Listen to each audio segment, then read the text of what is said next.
گوجری زبان میں اپڈیٹ سنیے۔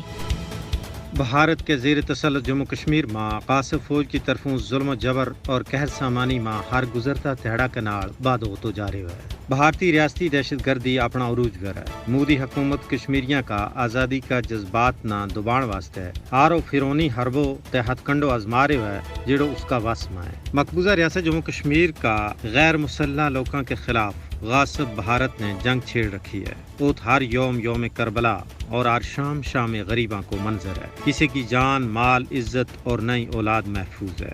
ہر پاسے لوگ کی چھنڈک اور بارود کو توں ہے۔ 5 اگست 2019 تو بعد بھارتی ریاستی دہشت گردی میں بے پناہ باد ہوئے ہے۔ لوکاں کاراں تو گرفتار کر کے دوران حراست شہید کیو جا رہا ہے۔ سب تو بڑی ستم ظریفی یہ ہے کہ شہیداں کو جسد خاکی بھی ان کا سریجیاں کے حوالے نہیں کیو جاتا۔